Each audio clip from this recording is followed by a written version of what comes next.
우리가 보면은 고무보트, 군에서 사용하는 고무보트에다가 모터와 프로펠러를 달아가지고 연료는 뭐 각각 있겠죠. 그거에 따라서 움직이지 않습니까? 그러면 우리가 구명 튜브 같은 거, 물놀이용 튜브에다가도 이게 작은 배터리를 나중에 분리가 가능하고요.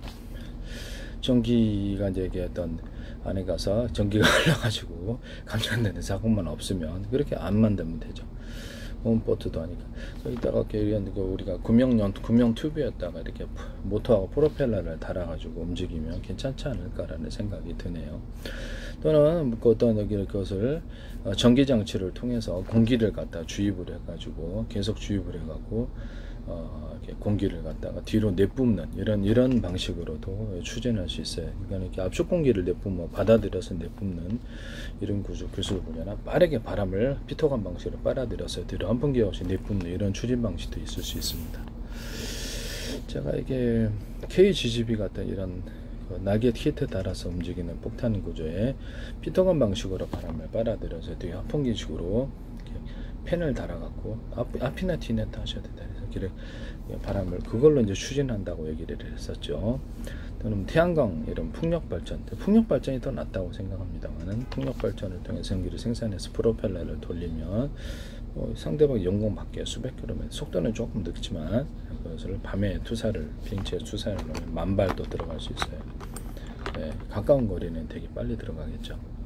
이런 거 하시면 제 기술이 되겠습니다. 또는 그때 이제 압축 공기를 자체적으로 자연바람 플러스 자연바람이 들어오는데 압축 공기를 같이 변환시켜서 내뿜을 수도 있고, 약간 압축 공기를 덮여갖고 내뿜는 구조도 있을 수 있고요. 공기 주머니를 달아가지고 좀 항속거리를 늘릴 수 있다 그랬죠. 연료도 줄이고. 그래서 그 방식은 이제 어떤 패러글라이딩, 그다음 낙하산 구조에도 할 수 있는 거죠. 공기 주머니를 추가적으로 달아서 보다 멀리 투사가 되는 거죠. 거기다가 이렇게 압축 공기를 같이 만들어서 프로펠러 돌려가면서 낙하산을 만들거나, 낙하산도 프로펠러 돌려서 움직여 빠르죠. 패러글라이딩 그런 형태의 낙하산 구조를 만드시면 제 기술입니다. 장착식으로 하셔도 되고, 낙하산 펼친 다음에 뭐 작은 거라도 이렇게 돌려주면 이렇게 돌려지니까요. 작은 팬을 돌려갖고 움직이는 방식, 압축 공기를 만들어서 내뿜는, 압축 공기도 완전히 극대화돼서 내뿜는 거, 이렇게 정기적인 힘으로 하는 것보다 자연바람을 빨아들이고 살짝만 거기다 좀 이렇게 좀 더 파워를 줘가지고 압축 공기를 하는 이런 방식도 있을 수 있어요.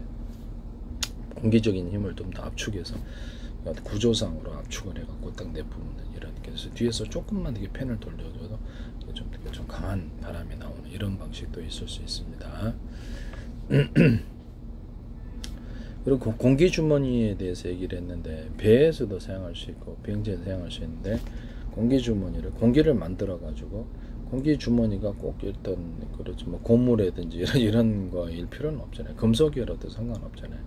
금속 안에 고무가 들어갈 수도 있고, 양날개 키트다 그러면 양날개에 금속 부분이 있고, 그 안에 딱 공기 주머니를 여러 개 달아놓고 공기를 일단 인위적으로 이렇게 집어넣을 수 있는 이런 공간이 있을 수 있다면, 또 공기를 집어넣어서 양력을 만들어낼 수 있거든요.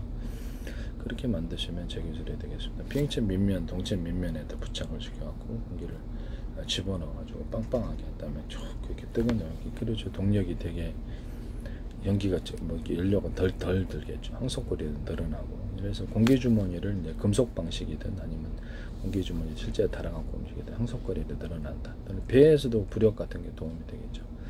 그런 방식도 있을 수 있다라는 것을 말씀을 드립니다. 잠수함도 그래서 공기를 집어넣어서 위로 띄우니까 위로 떠오르는 기술이 있으니까,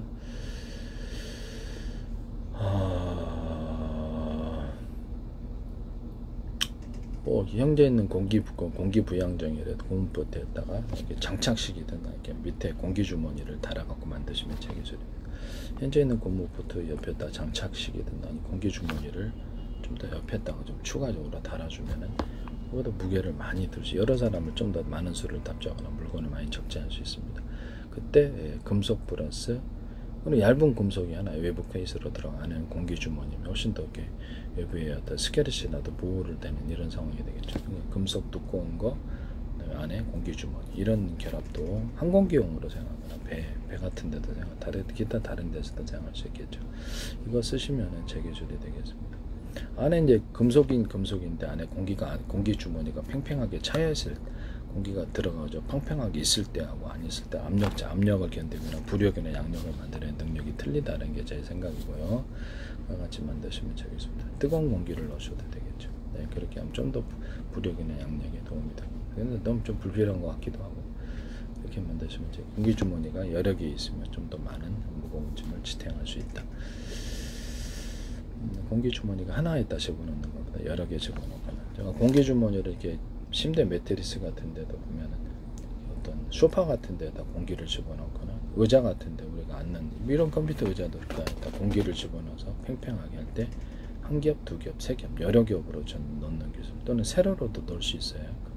그렇게 넣을 수 있는데 한 겹, 두 겹, 가로로 보통 넣으면 편하죠. 그래서 이렇게 좀 푹신하니까, 그래서 침대에다가도 이렇게 에어를 집어넣어서 이렇게 쿠션을 만들어내는 이 기술을 얘기했습니다. 자동차 의자도 소파, 뭐 이렇게 지금 이런 의자, 병원용 야전 침대, 이렇게 야전 침대 같은 데 공기 집어넣어가지고 푹신하게 있을 수 있다.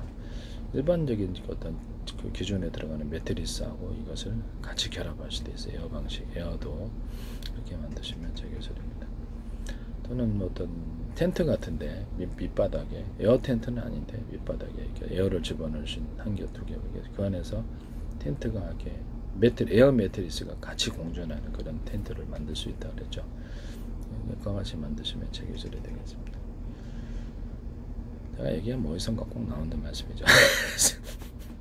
누가 보고 있다, 방송을 통해서 나오는 거고 누가 보고 있다는 겁니다.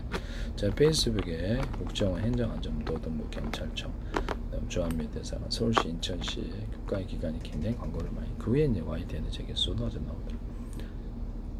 플라스틱 창 비상벨 시스템, 현대기아차의 자동차 격벽 시스템, 외부 충격 보호용, 그 다음에 냉난방, 배터리에다 난방해줘. 비싼 사람이 어디 있어요. 그래서 저는 겨울에 출력 떨어지는 분들을 난방, 그렇죠, 이렇게 원도 때문이라고 생각, 난방을 조금 해주는 사람처럼 그런 부분을 말씀을 드렸거든요. 전해질 구조다 보니까, 출렁이고, 쉽게 이렇게 출렁이고 분리막도 찢어질 수 있고, 그러다 전해질 구조다 보니까, 그래서 이렇게 전류가 출렁이면 한꺼번에 확 쏟아지는, 이렇게 전류가 많이 생성되거나 그런 부분이 있어요. 이렇게 들쭉날쭉 할 수도 있고요. 도로 환경을 따라서. 그래서 전해질 통로를 안에다가 집어넣어가지고 관으로 만들어서 배터리 안에, 그 안에만 리튬이온이 움직이는 게 좀 덜할 거라는 거. 외부 충격에도 강하고. 이거 만드시면 되겠습니다. 양극재, 음극재에 한 겹으로 들어가기보다 여러 겹으로 만들어 놓은 이런 기술.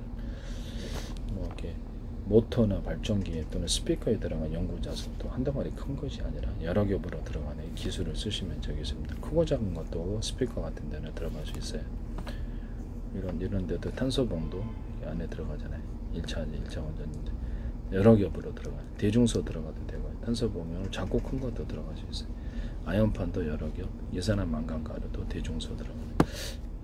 그래서 음극재, 양극재, 다루 분말 코쿠스 구조부터 대중소로 들어가서 대짜리는 뼈대를 만드는 데 좀 쓰고, 그렇게 하면 훨씬 더 음극기체가 좀 강화된다고 생각합니다.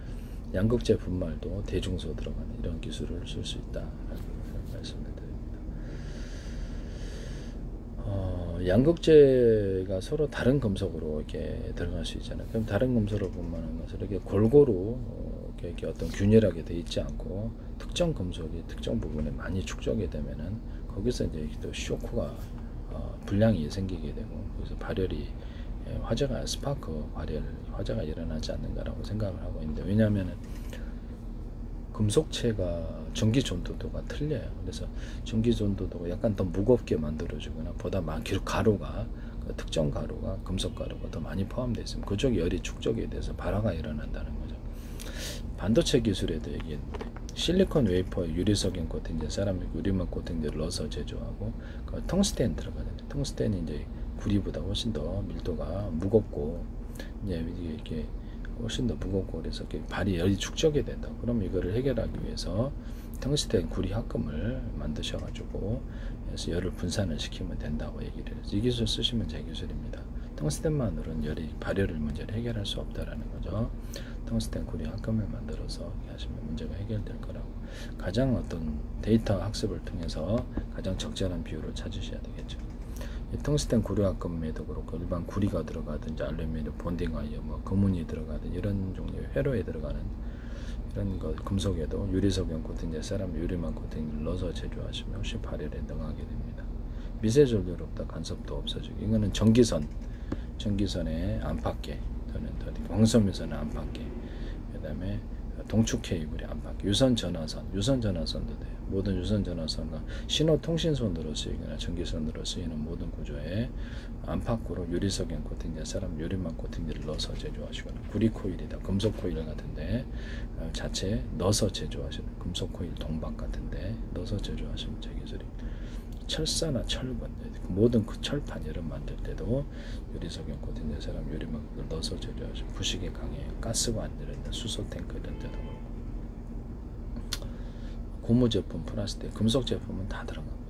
이제 이렇게 만드시면 제 기술이 되겠습니다. 전기선 안에 들어가는 이런 것들도 이렇게 여기도 녹이 쓴단 말씀이죠. 보시다시피 이런 데도 유리석연 코팅제, 세라믹 유리막 코팅제 같은 게 다 들어갑니다. 이런 볼트 같은 데도 그렇고 못 같은 데도 들어갑니다. 이런 나사가 이런 볼트, 이런 나사, 이런 못 같은 데도 이게 다 이 기술이 들어갈 수 있어요. 금속에는 다 들어가는 거예요. 고무 제품, 플라스틱 제품, 비닐에도 들어가니까요. 페인트에도 산업용 페인트와 모든 그린 물감, 페인트, 오일 스테인, 전기 이런 데도 다 들어갑니다.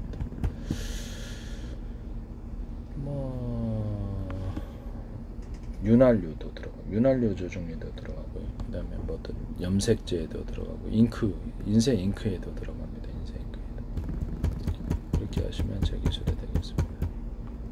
학종 방청제에도 들어가고, 들어갈 때는 많을 거예요. 그래서 이렇게 해서 하시면 제 기술이 되겠다라는 것을 말씀을 드립니다. 라카 만들 때 이게도 유리석연 코팅제, 세라믹 유리막 코팅 넣어서 제조하시면 라카 훨씬 더 열에도 잘 견디고요. 그래서 고열을 견딜 수 있는 열을 좀 강한 라카가 있어요. 그걸로 이제 운동장 플라스틱 의자들 있잖아요. 할 때 그걸 착색을 하면 되게 좋을 거예요. 색이 틀려집니다. 오래가고. 유리석연 코팅제, 세라믹 유리막 코팅제를 넣어서 라카 페인트 만드시면 제 기술이 되겠습니다. 특수 열에 강한 실리콘 만들 때도 뭐든 건축용 실리콘에도 들어가고, 실리콘 웨이퍼에도 들어가고, 그 다음에 건축용 실리콘에도 유리석연 코팅제, 세라믹 유리막 코팅 넣어서 제조하시거나, 에어컨 살균할 때는 곰팡이 액상전지를 넣어서 곰팡이 방제 처리를 해서 제품 만드시면 제 기술입니다. 그래서 특히 욕실용 그레이징 실리콘은 접착제로 사용할 수 있는데 이 기술에도 들어갈 수 있어요. 남의 기술을 도둑질에 상업화 시키지 맙시다. 캠페인성